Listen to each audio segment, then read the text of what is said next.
get started and people can trickle in post-lunch.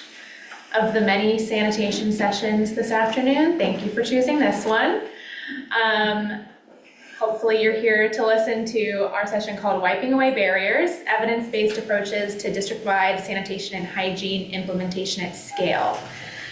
So my name is Sydney Shea. I'm a program manager with our World Vision US team.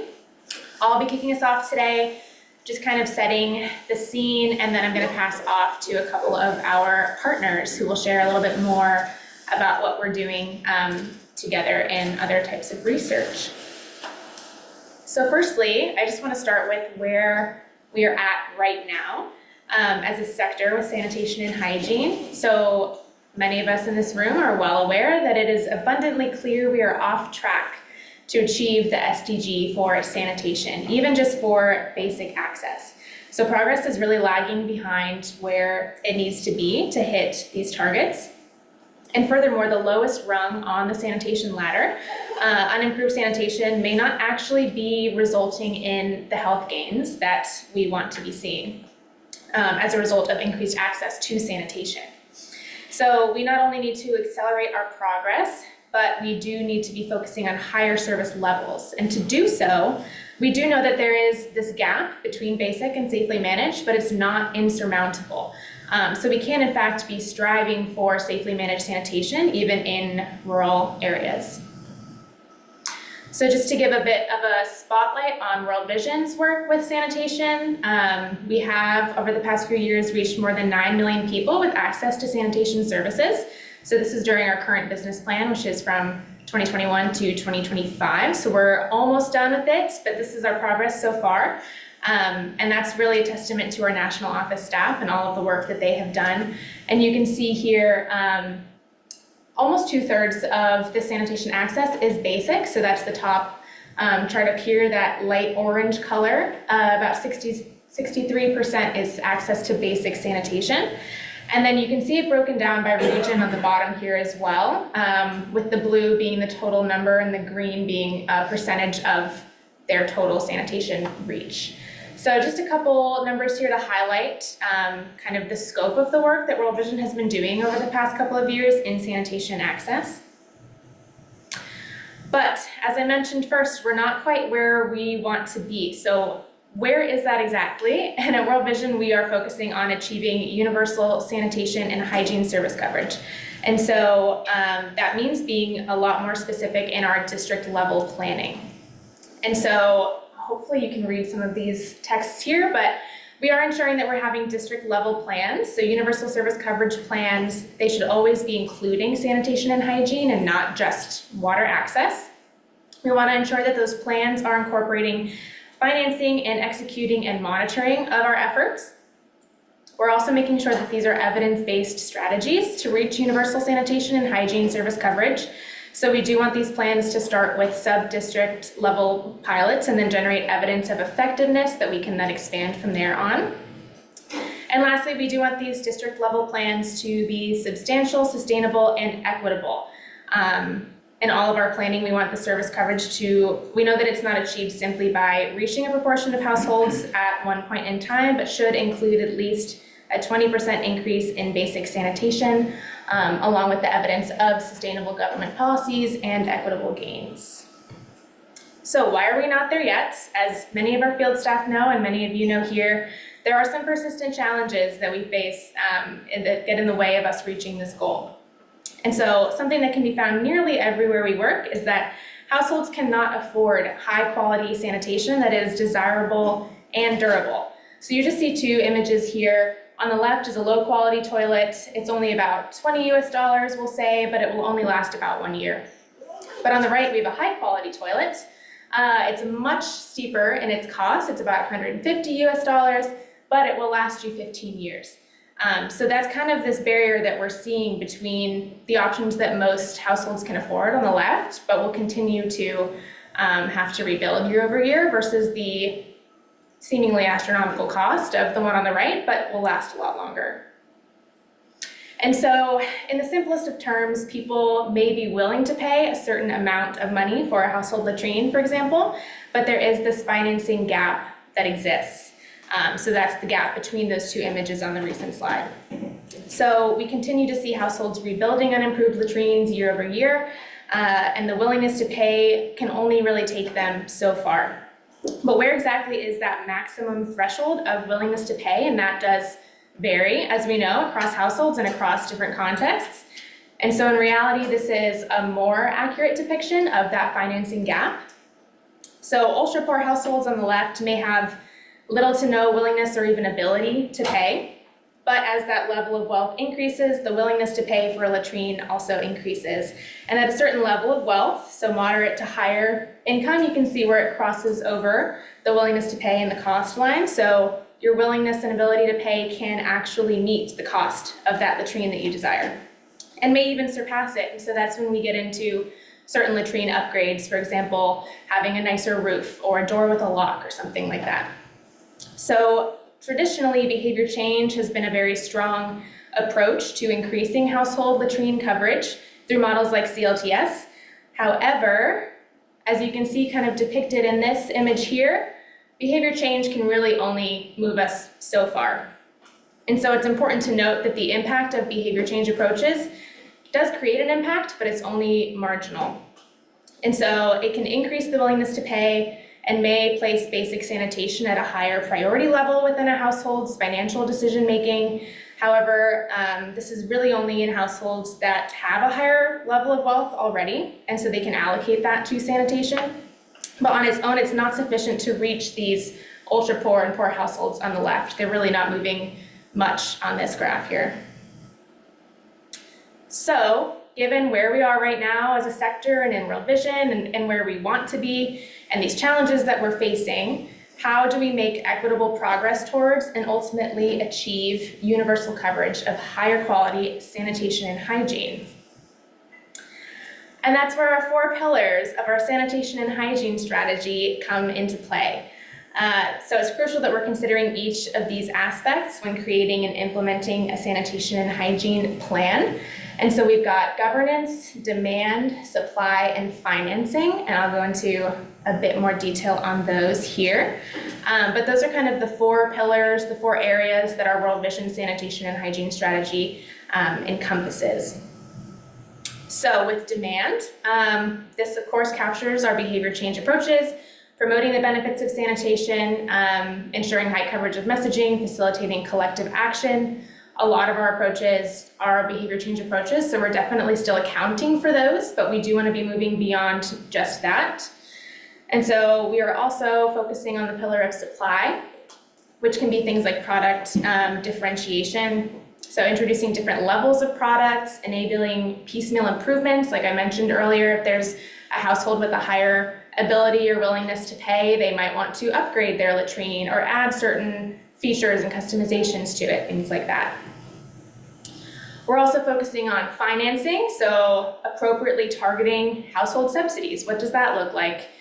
Promoting microfinance opportunities and supporting area-wide approaches such as revolving funds, making sure that we're also taking into account the ability to pay for different households and meeting households' financial needs in a way that it allows them to achieve their household level of basic sanitation. And then lastly, something that World Vision is very strong in and prioritizes is our governance strategy. We have a very strong relationship with government partners in a lot of the countries where we work. And so we also want to ensure that as a part of this sanitation and hygiene strategy, we're making sure that there are appropriate policies in place that ensure the sustainability of all these activities that we and other partners are already doing. So there's also quite a few learning questions. This could be a very exhaustive list, but we've just pulled together a couple here based on the different pillars that I've identified, just around some of the key questions that we're hoping to answer as a part of the strategy and as we move into the next few years and our next business plan. So I won't read all of these, but just to pull out a couple. On the demand side, we're trying to understand what are the types of products that are driving sustainable behavior change.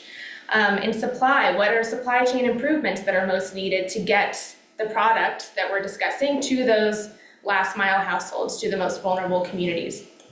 In financing, what modalities of household finance and in what sequence as well are most needed to increase coverage levels equitably? And then in governance, how can we support joint monitoring efforts, particularly to measure safely managed sanitation? So we're certainly not doing this alone. We do have some wonderful partners who we are working with in this endeavor.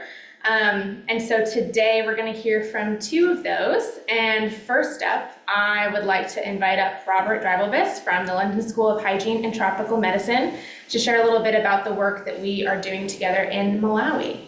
So I will end right there. Thank you.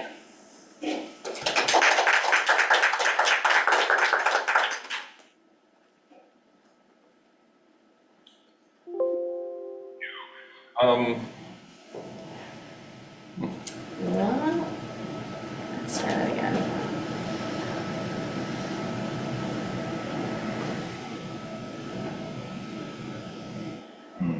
I can fix it. Sorry, everyone. Tech issues. I need that part. Okay, sponge.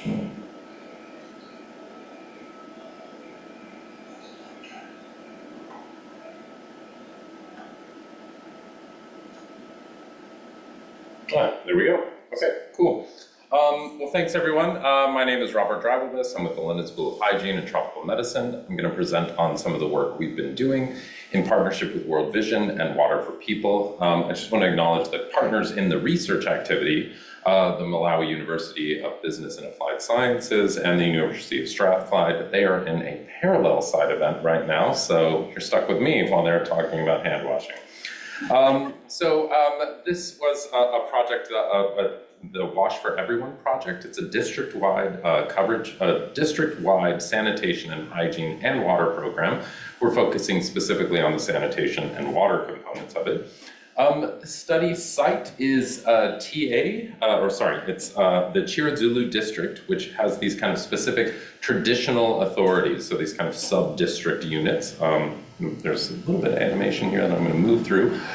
So the first area where we were working was TA in Chema. This was an area that received a CLTS intervention, a very standard CLTS intervention with the triggering activities that included kind of specific, the things we know are done in CLTS. I think in this audience I don't have to describe that in a lot of detail. But routine household follow-up visits following the triggering sessions, and then these were all designed to kind of encourage and motivate households to end open defecation. The other area was we had TA Chitera, which is this area here in red. This intervention area received both the CLTS intervention as well as a care group intervention. So these nurturing care groups, which are community-based organizations, community-embedded organizations that are often delivered, they used a lot of nutrition programs, but they were there to kind of extend the reach of a lot of the behavior change programming and to conduct household follow-up visits. And finally, we had why that's all animated, TA in Kalo. So this was a control area, so they didn't get an intervention while we were there, during our study period. So the aims of this study were to assess the impact of the Wash for Everyone program on sanitation coverage at the household level, and to compare the impact of these two different intervention models on and see, does one perform better? Does adding care groups to the CLTS model change any of our outcomes? And we had a whole host of secondary objectives, which are probably easier to kind of get those as we talk through this. We all know the JMP definitions, but we will come back to this, so I'm going to spend 1 second on it. So we've got basically kind of basic sanitation or better. This is what we care about for our JMP indicators. And important here, we've got limited, which is a shared facility that would otherwise be basic, that meet the criteria for basic, and unimproved. In our traditional JMP ladders, we don't differentiate between private unimproved and shared unimproved, which we had to do for part of this study. So just one note there.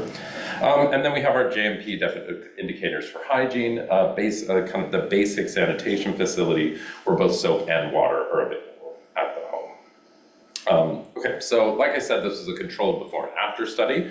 The intervention, we did our baseline in these areas, I believe in May to June 2023. The interventions were rolled out in our 2 intervention areas, and we were able to do our end line about 11 months later. So not quite a full year of follow-up, and we're looking at difference in difference analyses for all of these. I'm not going to go through a lot of the statistical methods here, but these are the outcomes I'm going to be reporting on. First is our primary outcome, which was sanitation coverage, which we defined as presence of any sanitation facility that was privately owned by the household. Didn't independent of quality, it just had to be a private sanitation facility. Our secondary outcomes included basic sanitation coverage, sanitation use or open defecation, sanitation-related quality of life, presence of a basic hand washing facility, and hygiene and observed hygiene behavior. So, final results. Okay, so here's our nice little JMP graphs that we see, and here these 2 different shades. So this is unimproved private and unimproved shared. This is the no facility. We tried to match the JMP coloring, but we had to differentiate these 2 right here. And just so it's clear, this is our primary outcome. Any of these that are kind of these privately owned facilities. So both basic sanitation facilities, but these private unimproved facilities as well. So what do we see? Well, we actually saw, we kind of focused first on our control TA, a relatively large secular trend. So it starts sanitation coverage, private sanitation coverage was at about 28% at baseline, and it went up to 48% by kind of the end line, but much larger gains in both of our intervention areas. So CLTS, 42 to 78%, and then the CLTS plus care groups, 46% to about 77%. This translates roughly into kind of odds ratios somewhere between 2 and 3 for each of these. So households, the odds that a household would have improved sanitation were basically doubled by end line in these, not improved sanitation, private sanitation at end line in both of these. But important to note that neither of these interventions were associated with a statistically significant difference in basic sanitation coverage. So no movement on any of our JMP indicators here. Reported open defecation in our control facility, it was only about 6% of the population that was reported open defecation at baseline, and this went down to about 3% by end line. But we do see kind of reductions in all of our intervention groups. After we do kind of our fancy statistical adjustments here, we didn't see any difference in reported open defecation comparing our CLTS intervention alone to the control facilities, but this is actually a significant reduction once we do kind of all the stats in there. It was about it's right there at the bottom of the slide. The CLTS plus against the control, about a 60% reduction in the odds of reporting open defecation. Sanitation quality of life, it's a newer measure. It's been kind of used, this is the first time it's been used in a trial context. So we do see kind of in our control facility, a small improvement from about 0.59 to 0.67. It's out of 1, so you can think of this in terms of percentages. So the percent of sanitation-related quality of life people experienced. But big growth in both of the intervention communities. So both of those were associated with about a 14 to 15% increase in sanitation-related quality of life. Access to a hygiene facility. Again, I realize I'm going through this quite quickly. We have kind of a summary table. We can hopefully give a little bit more time to breathe on some of these, but we do note over half of our respondents had a dedicated location or a device for hand washing with soap, but soap and water availability remain a challenge. So we can see here these 2 kind of yellowy shades. These are households that had a hand washing facility, but they didn't have either soap or water. So again, large portions of the population still having that basic, that kind of the facility, but not all the equipment that would allow them to use it. Okay, observed hand hygiene behavior here. This is based on 3-hour structured observations that we completed in a subset of the population, the study population. The CLTS and care group intervention was associated with increases with hand washing with soap. at key junctures compared to our control group. That's that bit right there that you might not see because it's not a lot of it, but it was more than the other ones. So, well done there, at least in some improvement there. And both of these interventions were associated with significant increases in hand rinsing. So that kind of initial trigger, but people aren't using soap. I think it's important to note here that hand washing with soap rates in this population, regardless of the intervention, far too low for us to really assume much of a public health impact there. So this is just a summary. I'll move on to this one where we nicely color-coded it for you. So anything here in green are where we saw differences against the control group. So both of these interventions associated with changes in sanitation coverage, the CLTS plus, so the CLTS with the embedded care groups, was associated with changes in reported open defecation and reported sanitation use. And households had increased likelihood of having a hand washing facility, as well as both of the interventions associated with changes in sanitation related quality of life. But the only place where we see these two different models actually compete or kind of one performing better than the other is here on this presence of a hand washing station. And if you remember on those graphs, it was actually a really small change. It's just we have enough small change happening parallel to each other that it ends up with a very large measure of association. But that's the only part where we saw these two interventions actually kind of working differently. So just some of the overall successes. Both of these interventions were associated with changes in sanitation coverage, particularly private sanitation coverage, and sanitation quality of life. But we do see kind of once we integrate the care groups into the CLTS model, changes and increase in reported sanitation use and presence of a hand washing facility. So some of these more ongoing behavioral ones, outcomes, that's where we do see the kind of care group model, kind of a slight, overperformance compared to CLTS alone. But one thing to note here, the care group model, we started the study kind of on the assumption that these care groups were functioning like they do in most of our kind of nutrition programs, or you see them globally where they're kind of working in the communities, they have a set program. In this, our kind of understanding of how these care groups operated is they more or less worked as extensions of the CLTS program. They would do the routine follow-up visits. That's really where they kind of got operationalized. So kind of more or less, it makes a little bit more sense that we don't see much of a difference between these two interventions because the care group model was basically just an extension of the CLTS rather than its own standalone intervention. But given the reach and scope, it could be a potentially underutilized resource in terms of leveraging change at the household. Important to note, and I think we've seen it multiple times here, our SDG targets are really those basic sanitation or better, and no real change on that associated with either of these interventions. It's a common kind of refrain from CLTS interventions that this focus on low-cost technologies isn't really going to push us on a lot of our kind of JMP indicators. But important to note here, we didn't really see much change in hygiene behaviors. Now, the hygiene behavior change programming or the hygiene promotion was not actually done fully by the program. It was kind of worked with the district to implement their standard hygiene behavior change programs, which were loudspeakers, community events, flyers, kind of everything we've kind of heard about before. But really seeing here, this really is making no difference in terms of actual behavioral outcomes. And we do know from our process evaluation, all of the household level behavior change that was delivered really did focus on the sanitation and sanitation adoption. I think I'll move through those quickly. But I do want to talk quickly about a couple of other aspects of this. This is kind of data we have on the impact of kind of climate extreme weather events on sanitation coverage. My colleague Claire McLeod will be presenting this in the afternoon session today, so you can see the full version there, but if you'd like a sneak peek, well, you're here, so you're getting one even if you don't like it. This was not where we did our trial. This was a neighboring traditional authority that started kind of at the point where we were collecting data. This TA had achieved universal sanitation coverage.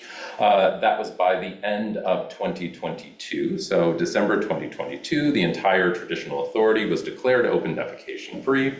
But in March 2023, Cyclone Freddy came through the area.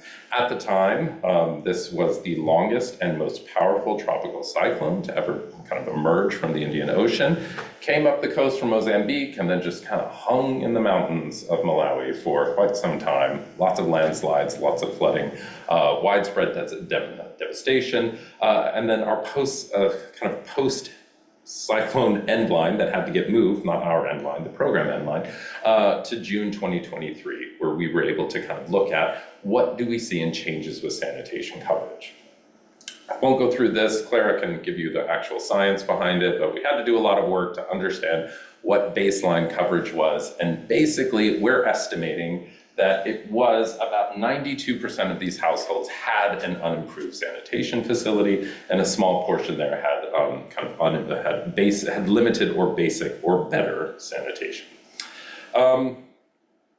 So this very complicated diagram, our Sankey diagram, which we spent a long time looking at it, is what happened to all of these sanitation facilities. So over here on the left, this is kind of those facilities pre-cyclone. You can see what happens to them. This is the cyclone, so we see kind of everything here in red. These are all the latrines that collapsed. So it was about exactly 68% of those facilities collapsed from this cyclone. Majority of those that collapsed were from these unimproved sanitation facilities, so 68%. We see here kind of the ones that didn't collapse, all those were primarily kind of our basic facilities are limited. So it makes sense. Our higher, more robust facilities were able to withstand some of these kind of exogenous shocks. And then we see kind of what happened after that. And here, this is 3 months after the cyclone came through, and we do see about, I think it's 36% of these households still have no sanitation coverage 3 months after the cyclone, particularly among those who lost their sanitation facility. A lot of these households rebuilding traditional unimproved facilities, and very few households that are actually rebuilding at a higher level than we saw before. So again, 3 months. Among those households whose latrine collapsed, 53% of them still had no sanitation facility. Just to note that since then they have gone back, reworked in the program. It's now back to universal sanitation coverage, but we are also in the Anthropocene, so we'll just hang out for the next major cyclone. All of this kind of pulling this all together, Ian Ross kind of presented this yesterday, if you saw his presentation, on how can we understand kind of the benefit cost of these interventions. So I won't go through all of the calculations here, but kind of working with the team to really understand what was the cost of this. Estimated cost is in US dollars, it's about, I think it's around 55 cents per household over the course of the 3-year program. I could be getting that number wrong. If we look at kind of the benefit, and most of this is done through kind of quantifying or putting an economic benefit on what or financial benefit to the improvements that we did see. So we do see relatively large improvements here, kind of based on time savings from those households that stopped open defecation. And then time savings from households that are no longer sharing a facility, where we saw the biggest gains here. But important to note here, and Ian can talk through some of those methods, is we were able to kind of put an economic value on those quality of life gains, those sanitation related quality of life gains as well. The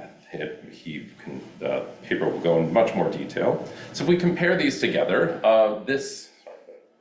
animation in there, this comes out with a benefit cost ratio of about 1.4. So overall, kind of more gain than the cost of the intervention itself, and a net benefit of about $0.2 per household per month. The net benefit of the whole program is estimated to be about $580,000 over a 3-year period. One note on this is we didn't model in here any improvement, any potential health gains. While we saw major changes in kind of the transition from shared to private unimproved latrines, there's not a lot of data to help us understand if there are potential kind of health benefits that are associated with that. So we're still working on that pace, so these numbers may change. But important to note here, particularly in light of what we saw with the cyclone, these models all assume a useful lifespan of each latrine of about 3 years. So if we're having these large kind of flooding events or cyclones, that's really going to change our overall kind of economics of the interventions that we're working on. We'll go through that. Yeah, just in summary with this work, both CLTS and the CLTS Plus care groups were associated with large improvements in private, unimproved sanitation coverage, but limited progress on any of our SDG indicators. The care group model, as intended, could potentially expand the reach of these community-based programs, but they need more bespoke and targeted support, not just kind of implementation of the CLTS intervention itself. Overall, the benefit cost ratio of both interventions is positive, and this is largely driven by increases in sanitation-related quality of life. And we do note this kind of large impact of these climate-related extreme weather events on sanitation coverage, and it's something that I think we as a sector need to be more cognizant of and aware of, and yeah, factor that into some of our district-level programs. So I'll end there.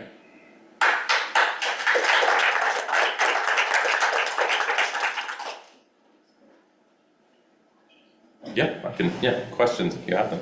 So, sure. Run the mic for all in the audience. Flash the recording.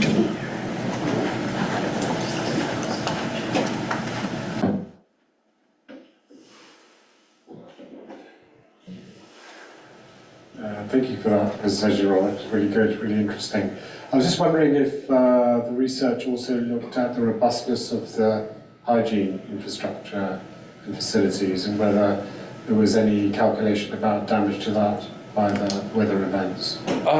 Less so. I think the majority of these households are using, if they have a dedicated a device, it's usually a jug or a basin, so it's not kind of ultimately not particularly robust infrastructure to begin with. So no, we didn't kind of quantify those changes because of the cyclone.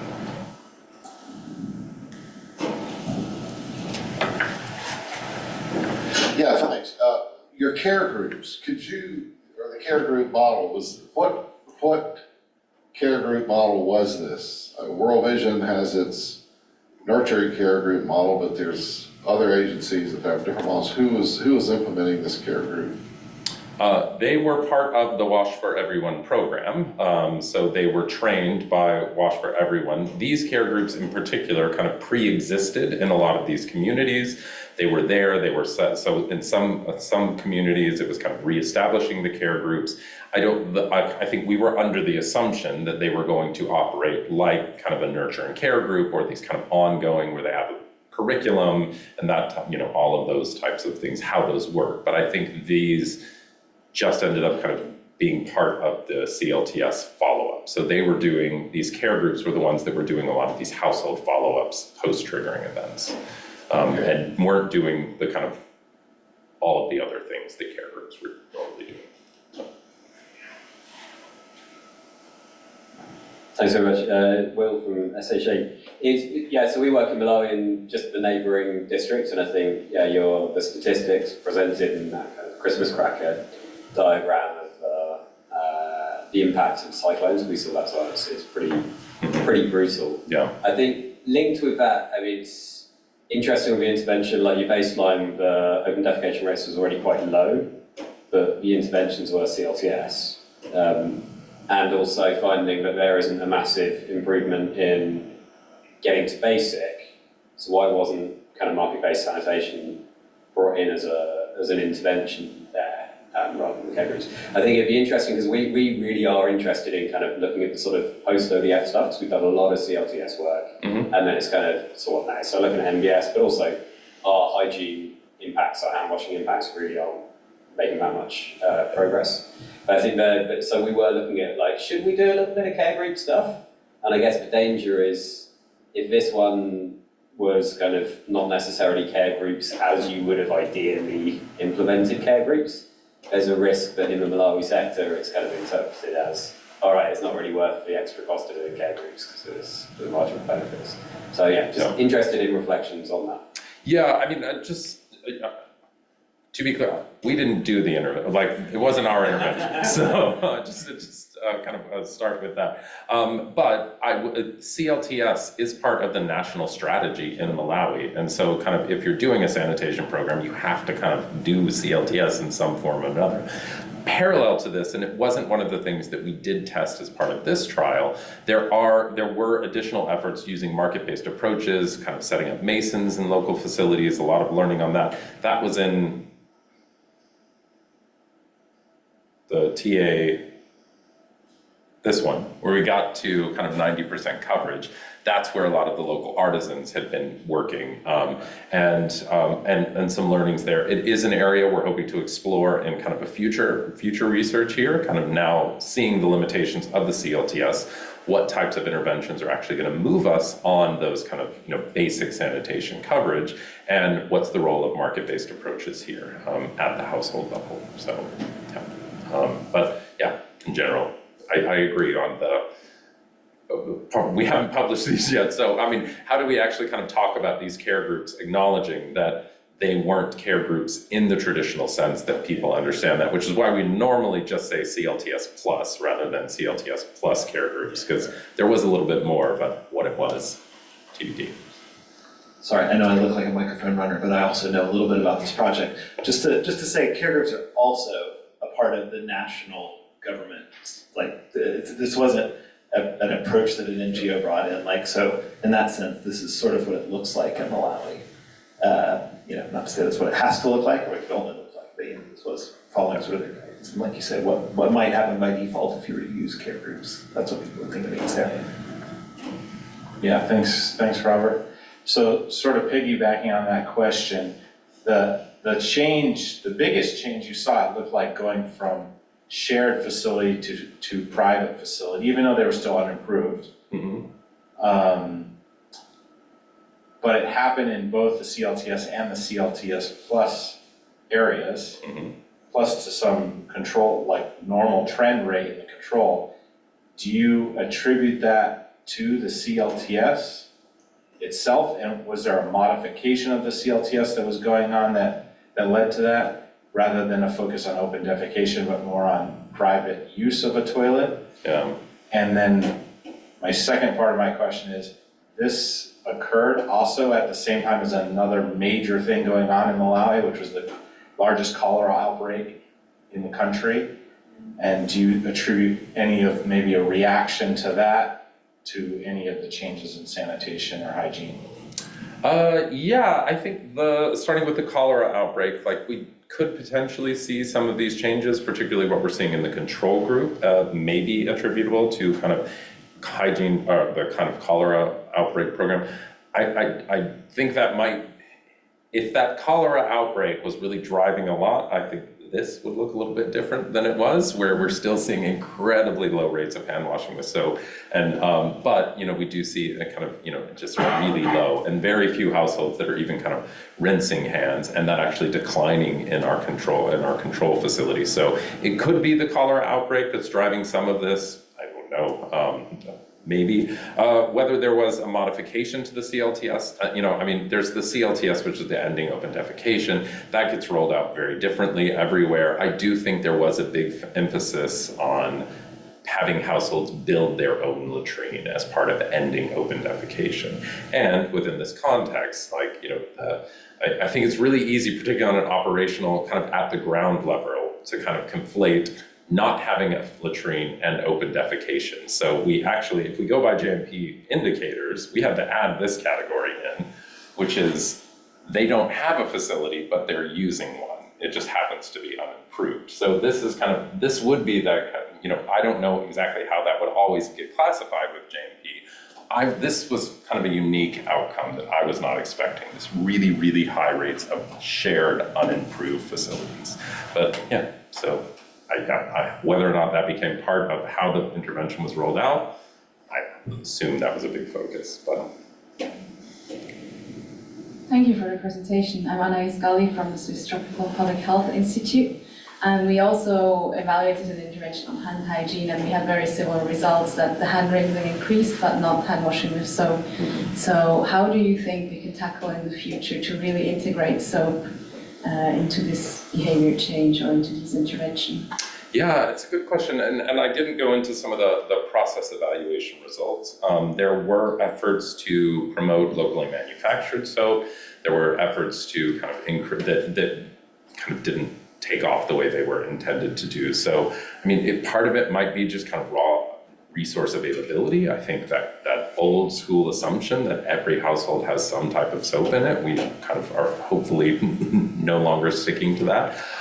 So yeah, I mean, we also see kind of limited in kind of water supply as well. So kind of having all of that infrastructure there, you know, I don't know exactly how to do it, but I do think we need to put a little bit more emphasis on the consumable aspects of hygiene if we really want to see any change, not just kind of, you know, the raw behavior change stuff. So.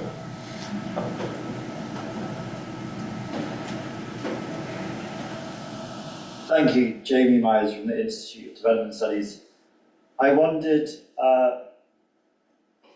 what the implications are for hygiene implementation at scale. Because what I took away from the presentation was that the government-led stuff just isn't having any impact at all. So if we wanted to do a district-wide hygiene approach, are there any reflections you have regarding that? Yeah, and I mean, if we have this district-wide approach that was done by the local district, I mean, it was, you know, do like behavior change research. It's about as old school of a behavior change approach as you can think of. Loudspeakers on the back of a truck, things in the markets, handing out flyers, maybe a poster here or there, and things like that. So, I mean, it's not, that's what they're doing, is that kind of, you know, I think there's a lot of scope for improvement in that. And I do think with things like the nurture and care groups in this particular context, where you do have these locally embedded groups that are already engaging with households, that are already there kind of sharing with them kind of health, well-being messages, this could be another opportunity to get that kind of, you know, get things into the household level rather than, you know, a loudspeaker at the market that nobody can really understand. So that could be one approach here, so.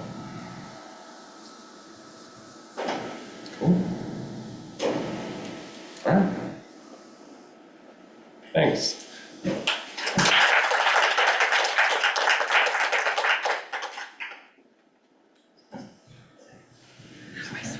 All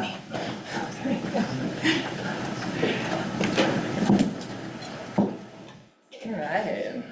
Can you help me with the tech? Yeah. I think yours has the right settings on it, so it's fine. Oh, great.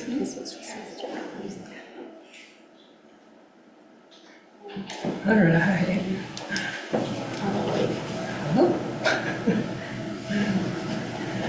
Just a brief tech interlude, which I feel like happens in most of these side sessions. Hi everyone, my name is Elise Mann. I'm the Global Wash Director for IDE. I have the privilege of knowing many of you, and I know we've been talking a lot about markets this week. And so I think to build on Robert's presentation, what is the role of MBS to move this forward? One that, you know, we won't answer by ourselves today, but I am going to tell you about, oh, yeah, well, see, told you. I jinxed myself earlier today.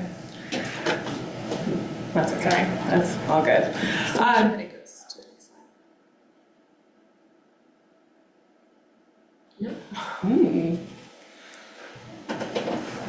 Cool, well, as we get this figured out, IDE has been working with World Vision for the last couple of years to figure out how do we build on our strengths as two different organizations to really build on World Vision's depth in the community and work in governance to bring in IDE's work and experience in catalyzing markets around the world in human-centered design. And so Ben and I had been having years of conversations trying to figure out what does that look like. And while Robert just presented an evaluation that is completed to you all, I'm going to be telling you about some work that is underway. Yep, it's underway. And so I think what is both really exciting and what you'll hear very quickly is I could give you a presentation on each one of these for 30 minutes. And so I'm going to do a quick and dirty of the findings that are emerging, and please let me know what questions you have. So many of you, all right, Sydney, woohoo, cool. I'm gonna skip this slide. This is how our partnership came to be, thinking about the pillars that IDE is founded on, really that business delivers, results rule, and that we want to build mechanisms to make sure that we can make sure that business delivers in the context of our work. We got it. You got it. Yeah. I know. You just had to get notified and come for it to work. So I think many of you are familiar with this, but just another quick reminder of human-centered design.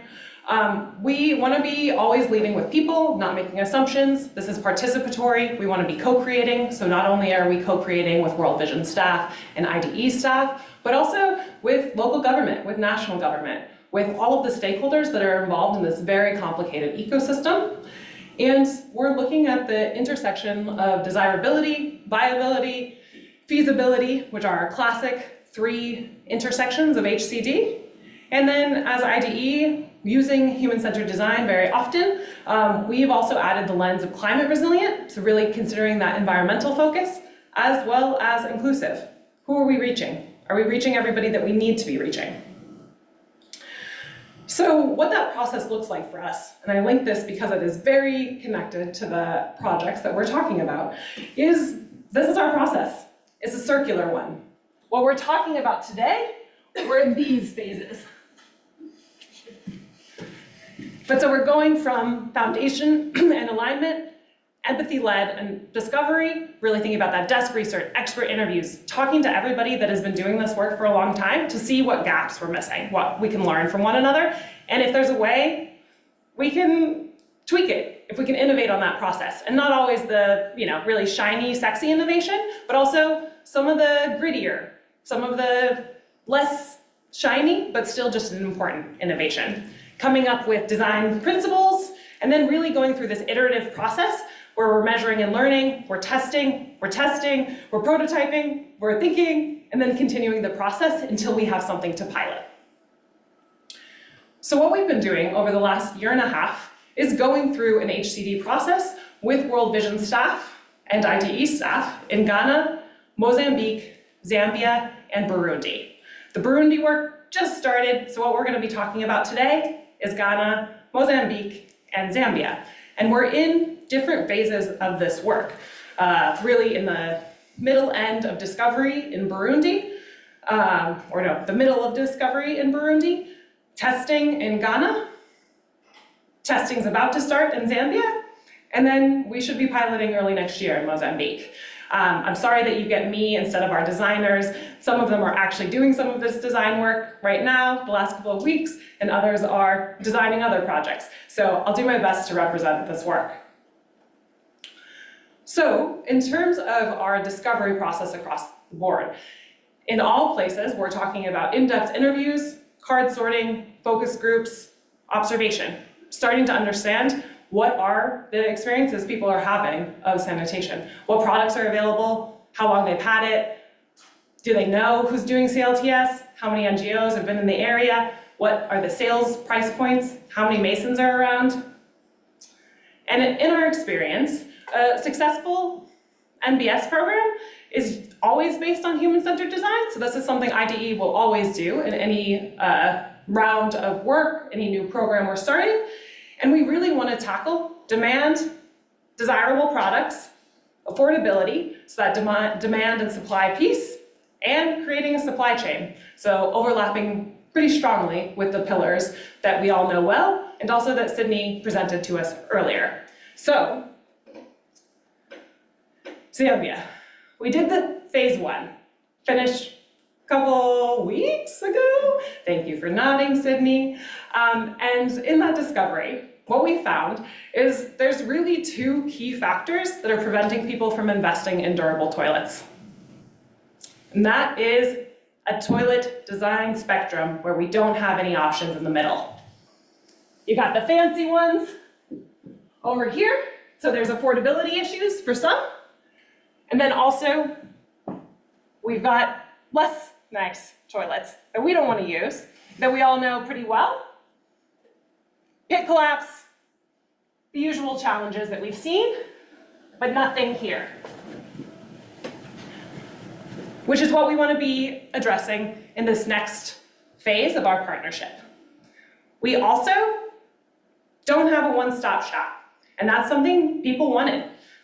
And it's a huge time suck to go between all of the different players, all of the different suppliers, the masons, you gotta find the right mason, and do all of that work, and a lot of negotiation. Not clear pricing, not clear who or when you're gonna have those pieces, and it's just a pain. A fragmented supply chain is frustrating.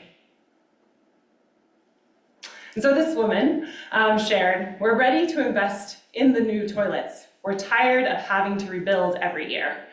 So while this is not a consistent finding across all programs yet, this acknowledges the challenge of pit collapse, right? And we don't always see that linkage between pits collapsing every year and investing in a nicer, stronger, more durable toilet. So as a part of this discovery work, we were creating personas of all of these different people we interviewed over a month of field research. We segmented our customers into this. So many of you have heard me talk about the innovation adoption curve. I've heard many of you talk about the innovation adoption curve. And this is where our findings in Zambia played out. So the innovators all the way over to the laggards, thinking about what drives them, what's most important to them in their sanitation use, so that we can start to understand what are some of the actual triggers that people want. What are the barriers? What are they currently using? So are we thinking about a new product altogether? Or are we thinking about an upgrade? Who do they trust? Who are they talking to? The innovators are someone we can use to help us influence other people, to help with status symbols. And using this segmentation, we're able to, in our strategy, think about how to target these two. So Rachel and Elijah. We're talking about a core product for Rachel and an upgrade product for Elijah. Another quote here. My vision would be to see more savings groups or loans availability in my community. So knowing that financing continues to be a challenge, something that we started the day with, or the presentation with. And through all of these conversations, we're also trying to understand who's already there with the skills to deliver this core product that we want to create. So on the feasibility side of the HCD lens, are the skills, resources, and technology available to deliver the idea? We've already decided that there's not the technology, we don't have that core product that's in the middle, and we're trying to understand who are the people that are already there with the skills that can deliver this. And so with our masons that were in the area, and with our artisans also in the area, we wanted to map out what skills they needed and where would be most likely to deliver a high quality sanitation product. And so we were able to prioritize working with artisans, and that's what we'll be testing in this next phase that we'll be starting pretty soon. And this is Nicholas, or our persona of Nicholas, who's a strong artisan. He's got that expertise that exists already in construction, but he doesn't have the business knowledge side of things, right? He needs some help with his marketing skills and with his finance. And this is not my graphic design, but I wish it was. The supply chain that our team identified as a big challenge. We already talked about how there was no one-stop shop for gathering your materials. And so being able to understand who's located to the main road, how are people moving around? Where are their hardware stores? What are the linkages that we need to make to both promote and also to actually deliver these products? I don't expect you to be able to read all of this unless you feel really committed, but this is the way in which we are mapping out what the next couple of months of our partnership is going to look like. So I've just talked to you about some of the key findings from the discovery in Zambia, and this is what our team will be working on in the next 6 months to better experiment. So identifying that Rachel and Elijah are our core personas that we want to go after, that we want to work with, that we want to target. We need to test which messages are going to resonate with the two of them. With their two segmented identities, what do we need to do to reach them? And then we'll continue to build on those messages and keep testing them until we know that we can reach Elijah with the upgrade offering. I think same thing on this desirable product, right? We know there's this missing middle, so we need to start innovating and testing. How do we create that product? Who needs to be involved? How do we address that gap in the market? And then specifically thinking about the financing capabilities of Elijah and Rachel, who are our target identities. What do we need to do, and how can we test out and experiment quickly to build out solutions that allow the two of them to start affording these products? And finally, we've got, I think, Isaiah, who is going to be our sanitation superstar. And we want to build out the skills that the various masons in the area need to be able to work on the supply chain and work to overcome the fragmentation. Whew, okay, in Ghana, we're in the middle of the experimentation phase. Our two designers that are working in East Gonja just wrapped up a bunch of meetings, I think at the end of last week. So in our discovery, something that came up again and again was challenges around professionalization of the existing masons and artisans in the area.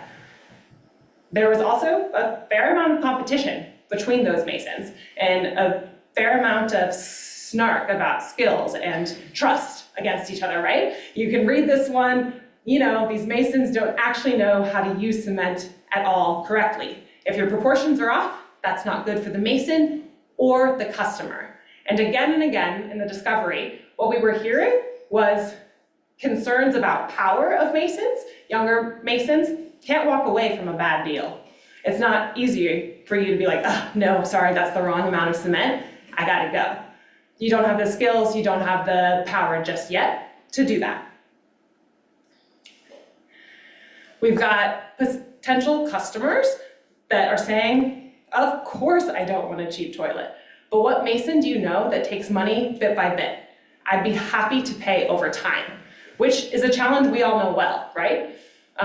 It's a huge risk for a mason to allow you to pay bit by bit. Also, some of these products, thinking about the cost of cement, inflation in Ghana, the cost of cement changing every week, this is a big investment. It's a big investment that people see the value in sometimes, but they don't have the money for. More on financing. When I heard about Sama's installment payments on the radio, I realized that I could afford slowly to buy the toilet. So while this is not the case in the 3 other places that we've done discovery work, in Ghana, we have the overlap of Sama, which is an innovation brand that IDE has incubated over the last almost decade that does in-house financing. And repeatedly, in the 3 areas that we did discovery, in the 1 area of geographic overlap, we heard about Sama installment payments all the time. And we had 2 reflections from that, right? Is A, cost of toilets, really high. B, people want to be able to pay over time, and an installment payment plan is really hard to do. So again, you already saw our adoption curve from the work in Zambia. This was our adoption curve for customers in the Ghana discovery. So this is across all 3 locations, and we're trying to target these folks. Innovators we're using to help with demand generating behavior change, show off your fancy new toilet, drive some incentive, And these are the folks that have more incentive, less barriers to purchase. So how do we start with them to start to catalyze the market? You heard me speak about the Masons already a little bit, but we're also breaking down the Masons that we interacted with and talked with. So thinking about Masons that are reluctant to build toilets, they don't buy it. They don't see a business model. They're not gonna make any money. Why would I spend my time doing that? Early Master Mason, eager, excited, has some skills, and very little negotiating power, not enough equipment, wants to learn how to make more complicated structures, including more complicated latrine structures. You've got the Superstar Mason. They have advanced trainings, certifications, capabilities. They've engaged with UNICEF in the trainings that happened a couple of years ago in Ghana. They want the community to have toilets, so there's a community impact drive. And has some mixed experiences because they want people to have toilets. They don't always charge enough, which is tough for their business. How do we continue to balance that drive of profit and community impact? Wants to be big, aspires to be big, wants to have a stockpile. And then two more that we are targeting in this experimentation phase is the entrepreneurial building supply shop owner.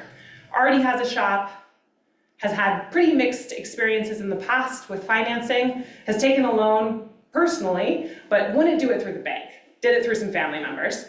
And then you've also got a full service and independent contractor. Doesn't only do toilets, but also will only take cash. You want to pay me bit by bit?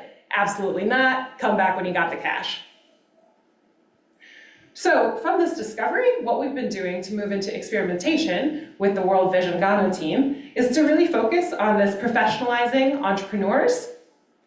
How do we move our early master Mason up to being a superstar Mason? How do we give that superstar Mason more capacity to handle finance?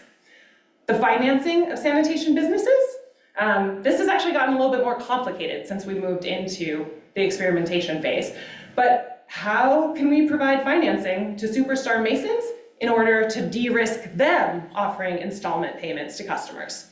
When we started testing that out, turned into a lot of yelling. There was a lot of Masons that had strong feelings in both directions about what they would do with that, and also, again, who owns the risk of those installment payments, which is a critical question that if anybody could figure out in the sector, you'd have $1 million, I think.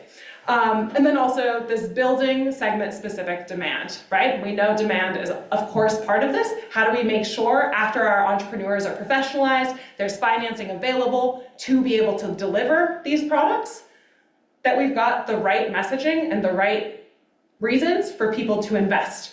And as much as we have seen, and tested out different social triggers, a lot of what we heard in the Ghana experimentation so far is, I'm about to get married and my wife cannot move into my house until I have a toilet. Pretty important reflection. My mom got lost trying to, go defecate in the bush, and I can't have her doing that. So I ultimately decided to invest in a toilet. So trying to understand deeper than what people say, right? What we all know from the different trainings, what do we actually need to do to activate people's willingness to buy? This experimentation is underway right now. A critical component of this research is around this financing piece. And it's hard to test a revolving fund or financing mechanism in a couple of months. We're still working on that, but having a lot of conversations with all of the different actors involved to try and figure out what it is, to unlock some of the barriers that already exist in the mechanisms that exist in Northern Ghana under the Baobab Fund, some of the other smaller bank funds, to see how we can make sure that customers can still buy a toilet and that we don't lose them in the long, long process that currently exists if you're applying for a loan through a bank. And also, that assumes that people are even willing to buy a toilet through a loan with a bank, which, I think I've met 2 people ever that have said that. talked a little bit about this already. We started, based on all of those findings, to start our testing in East Gonja. We had tested in 3 different districts. East Gonja we decided on because of the overlap between IDE and World Vision Ghana. And there was some key pieces that we wanted to be able to build on to make a viable market. That market access piece, similar to the very nicely designed graphic design of the market in Zambia, East Gonja has a pretty big town. There are a lot of suppliers that are there. There's an existing Mason association. Doesn't work super well because the incentives aren't in place, but there is past behavior of Masons joining an association. So is there a way to unlock them continuing to pay the fees? Is there value that they see in it so that the association both builds some power and also has additional training? And this is just an example of the storyboard pitch that was used during the first experimentation. So trying to understand the revolving fund. How do we, this is our hypothesis here. We think that Masons will like the idea of having access to a revolving fund so that they can start to invest in their business. And we wanted, through this test, to figure out if they'd be willing to offer customers installment plans with that financing. The answer is pretty much no, but that was our thought. And then a majority of Masons, we were hoping that they'd be validating their interest in a revolving fund. And that interest is there, but in a more complicated way. And then finally, in Mozambique, we just finished phase 2. So we did the discovery field testing, and then there was 3 rounds of testing with prototypes, with products. This is from a photo from the last testing that happened mid-October, where we had full prototypes of toilets. You have a lot of interest in what was happening, and by this phase, we had a lot of prototypes that were pretty nice. So I'll show you in the next photo. You can see the brand that we've started to create based on all of these different findings. But we had these different superstructures and the rings to ask people for their opinions. And this has happened 3 different times over the last couple of months to get reactions. So the wide wave zinc sheet was preferred because it was the most affordable and mobile. So people were excited about being able to move their superstructure after their toilet got full, because there aren't any good emptying options right now. It's a theme we've heard across all 3 of these. Oops. And then this photo here, we had 16 people sign up for a purchase while we were there. And another 9 that asked us if they could sign up the next week. So we really did want to see in that testing if people would make a commitment to purchasing the product. There was a lot of, in all week, you had community sales pitches, so testing out direct sales with community members that were there, as well as these community pitches to test out the messages for this brand. And the design team has been working based on these findings to develop this brand called Kape Kape. And so you see the design of that came together from the superstructure being made of resistant materials and a durable format, the community sense of unions, and that was a really important driving factor. And so that's how we came up with this brand. You see just a really fun photo of everybody together wearing their hats, wearing their t-shirts, and that was used all week. So we weren't presenting this as IDE and World Vision, but as the Kape Kape brand. A lot of work went in to testing out which one of these sayings was going to be the most compelling. And just more toilets. And that is my takeaway from the 3 different efforts that we've done so far in partnership in trying to build out some different market-based approaches to increase sanitation coverage. And I can take any questions.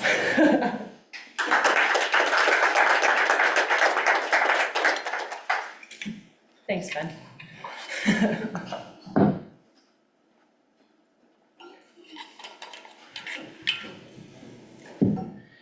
Thank you, Lise, for nice presentation. Just maybe a very simple question. Have you tried to figure out the percentage of what you call barriers, like factors related to finance, supply chain, and the others that hinder households not to invest in their sanitation facility? Yeah, I think a really great question. Oh, gosh. So when we go through the segmentation process, that's part of what we're trying to capture for these different personas, right? At the household level, what are the different barriers that exist for people? Because it's easier when you're starting to build a market, we want to be starting here. These folks are usually already inspiring where we're heading, and this is the ideal persona for building out momentum and building out a market that's viable until we can move farther along with additional specific approaches, right? We can better target folks on this side that have more barriers for a wide range of reasons, with subsidies, with messages, with different types of engagement, so that the market can get to them. And so trying to understand all of those different barriers is a part of how we are segmenting the market and how we are trying to work with other partners, other value chain actors, banks, and so forth. But it's not exactly by percentage, but that gets, I hope, to what you're asking about.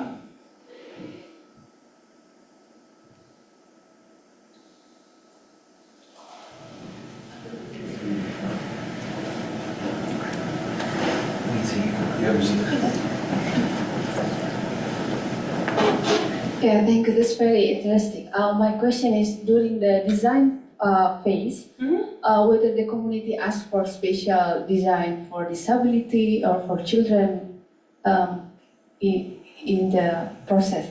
Thank you. Yeah, great question. Yeah, I think across the board, the number one motivator we heard for all of them, all three locations, was it needs to be good for my children. And then we heard a lot of specifics from different people around mobility, so making sure that they could get in and out of the toilet, around location, around light, around stools. So there is a lot of discussion and feedback from potential customers around inclusive design. So yes, in terms of thinking about disability inclusion, and also in making sure that it's safe for children. Does that address your question? Okay.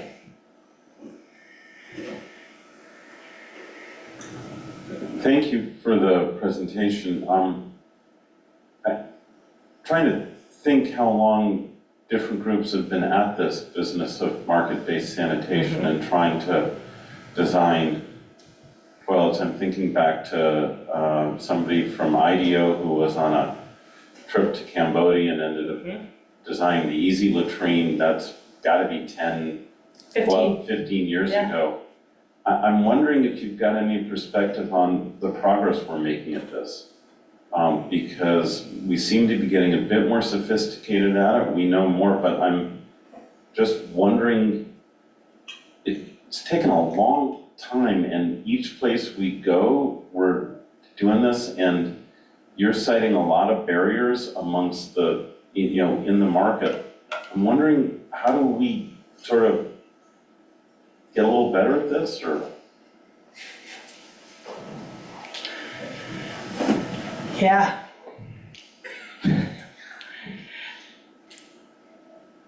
I think it's a really essential question. How do we get better at this? I mean, I think we are getting better at this. If you answer this correctly, we'll nominate you for the Nobel Prize. Well, I know, I'm like, oh, I don't know, I'm not. It's an important question, and I mean, if we had the answer, we wouldn't be in this room, and we wouldn't be doing this HCD work. But I do think we're getting better because we consistently meet a lot of Masons that are already doing this work, right? I think part of part of what I want to celebrate here is entrepreneurs are already delivering these services all over the place. And so I think it is on us to figure out how do we serve them better? How do we create more inclusive markets? You know, Jesse, earlier this week, you talked about the justice piece of this, the equity piece of this. So how do we do this fast enough that people can still get a public good?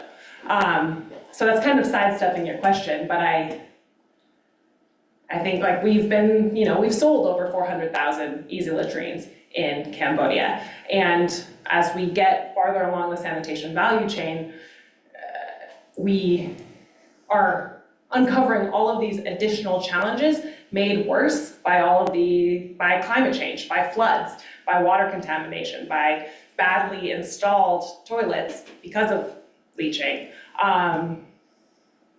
So let me ask sort of a positive deviant question. Where is it working better and why? What worked better in Cambodia that you were able to work at that scale? I mean, I know there was a whole lot of things that went into that. There were years of the water and sanitation program doing demand creation, and then you had a good design, you sold it, then then you loaned money for it, and finally you got the USAID results-based financing to get to the last group. But what characterizes the markets or the places where this is easier to go to scale? Do you want to respond to that, Jesse? No, I mean, I think my response to that is kind of pointing to the timeline you just shared. We've been building markets for sanitation in Cambodia for 15 years, right? And there has been significantly more investment in building those markets than we've seen in some other places. And I think often, a little bit separate from this partnership, but often ID's results get compared pretty significantly between Cambodia, which is our best known, Bangladesh, which is where we've sold the most toilets, significantly, more than double the amount of toilets have been sold in Bangladesh than in Cambodia. You're talking about population size, population density, number of players, maturity of the market, compared to in northern Ghana, where our sales are at almost 18,000 over 7.5 years. And that scale, in comparison to 400,000, is not comparable. Because when we first started there, everybody was like, absolutely not, nobody's gonna buy a single toilet. And then it took us years before we were able to sell over 1,000. So I think there's a piece around what does it take to be direct market actors and coming up with brands like Kape Kape, where it's not associated with a government, it's not associated with a nonprofit, because the nonprofit, eventually you're gonna give us a free toilet. I'm gonna hold out until you give me that free toilet. And we also see the importance of enabling environments and government regulation and the commitment and enforcement of that government policy. So I feel like we can keep talking about this for a long time, but I think a really important question on how building markets is a part of this larger approach to drive universal access. Yeah, I could also answer your question, but it would take an hour, but I'll say that there was a session on Monday about the sanitation business environment, and that partially answers one of your questions. I was in the other session where you came in. You were too. So they were at the same time, just like right now, there's multiple sanitation sessions. But that, we're trying to establish an indicator for measuring that broader business environment, so to know when this is a good investment or not. Because market-based sanitation also will not work everywhere, just like CLTS or other approaches don't work everywhere. And also I'd say, what we couldn't say 5 years ago is that this approach has gone to scale in multiple countries now, even in sub-Saharan Africa. Yes. Uganda, Ethiopia, there's hundreds of thousands of toilets being sold using this approach. So I think there is good evidence that this is working. I would even argue that there's no way to even envision reaching our goals without using markets. And so we must continue to push markets, and this is one of the approaches for that. I'm not questioning the need for marketing, I'm questioning how do we do it better. the last thing I'll say is USAID is really investing in that question. We have a Wash Pals project that is trying to create and generate learning, share that learning. We've recently started a community of practice on market-based area-wide sanitation that includes market-based sanitation to try to better share with everyone who's interested in working with this approach as well. And so hopefully we will get better at that. And then to my question, for you at least, I just want to clarify, I think you said in Ghana, you're trying to work towards payment plans, and I think this is very, very smart, and we're trying to do the same. I think you said you tried the revolving fund, but it doesn't sound like the entrepreneurs will then offer a payment plan. So you're looking to other strategies, maybe. I'm curious what those are. And if you want to know what ones we're trying in Kenya, I encourage us to talk after, but interesting to see if there's you have any other ideas about strategies for financing. Yeah, I would definitely love to talk more about this after the session, and always.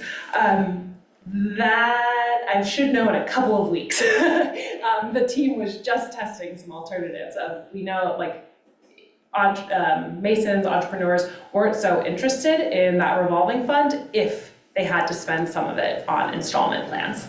And I think we had a lot of really interesting reactions, both on the like, oh my God, I don't trust the Mason. Like what happens if a Mason's coming after me because I haven't paid, and like all of these different pieces. But also a lot of hesitation from the customer side of like, I don't want to take a payment plan from a customer, but also from a Mason, sorry. And then on the other side, Masons saying like, I don't want to have to chase customers. Like that's not my job. I already do a bunch of other things. They can just pay me cash. And the struggle there, which leads to informal payment plans of the like, I know Sydney, she's gonna pay me back eventually. So like, I can give her some time to pay me back. And so that equity piece is what we're trying to get to. And then we've also had some conversations with the different banks that are delivering the FEOBOT loan and that mechanism that keeps getting stalled up because of the time it takes to validate. And then by the time that you can validate it, customers have sometimes just decided they don't want the toilet anymore because it's taken so damn long. So the team was doing some additional testing on like what could alternative revolving funds be like, and I have not yet heard how that testing went last week. So stay tuned and I'll let you know.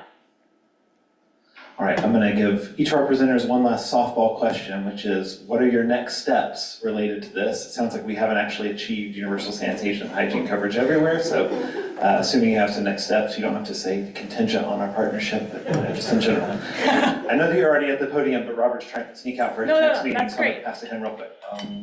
Sure, yeah, I think in discussion with the World Vision team and with the other kind of people with the Wash for Everyone program, looking at kind of alternative ways that we can approach sanitation behavior change, whether those are necessarily market-based approaches, other things that we can do to kind of move beyond this kind of CLTS-based approach and try to find other ways to particularly get households to make that transition from unimproved to basic or better.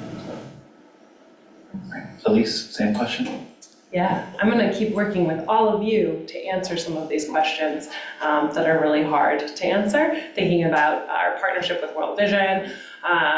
Will and I talk about market-based sanitation every time we see each other. Jesse, I feel like we got lots we can continue to talk about in terms of the ways in which IDE and others are continuing to deliver this work, and what are better ways to talk about this work. Like how do we actually answer some of these questions around markets, not as a silver bullet, because it's not, but as a mechanism to continue to scale.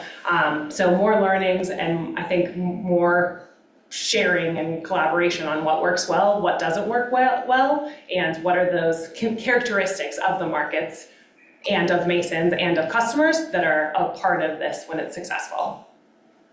Thanks, everyone. And Sydney. And back to Sydney. All three presenters, but. Yeah, thank you to Robert and Elise. I think just from the World Vision perspective, I would say it's really exciting that we have this work with these amazing partners. And I think just given the time frame that we're wrapping up a current business plan, we're starting to plan for the next 5 years, we're at a kind of pivotal point in these SDGs, and we're starting to really evaluate, okay, what do we have to do differently, and how does that look in each country, and what's World Vision's role in that, and what's our most effective role in that. And so those are some of the learnings we're trying to glean from these partnerships, and so I think I'm just excited to see what that looks like, and I know a lot of our field staff are really excited to see what that looks like and how they can be doing what they're doing differently and reach more people. And so, I would just say we're at an interesting point to kind of change the way that we have been doing business, and whether that's tapping more into our market-based sanitation work or in our nurturing care group model at World Vision, and finding that kind of right solution for each country. So those are my takeaways, and thank you again to our speakers, and thank you for joining this afternoon. And I'm sure Elise will be here to answer any more questions, but please do let us know if there's anything else you would like to ask. Thank you.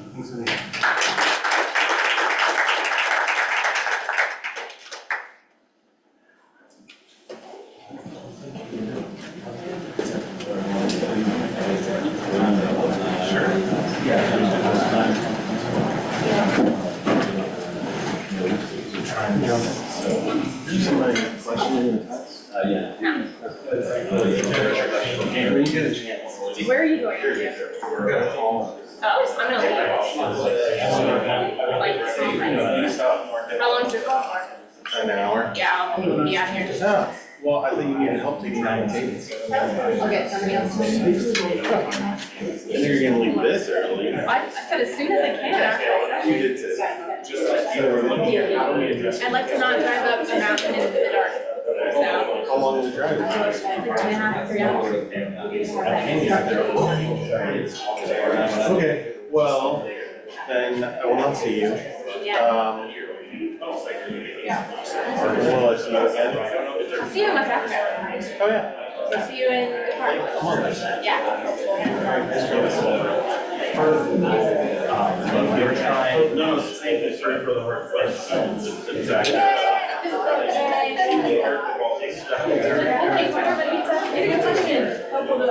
Christy would be proud of your question. She's always asking, like, are you the moderator? No. Where's Christy in this? So, yeah.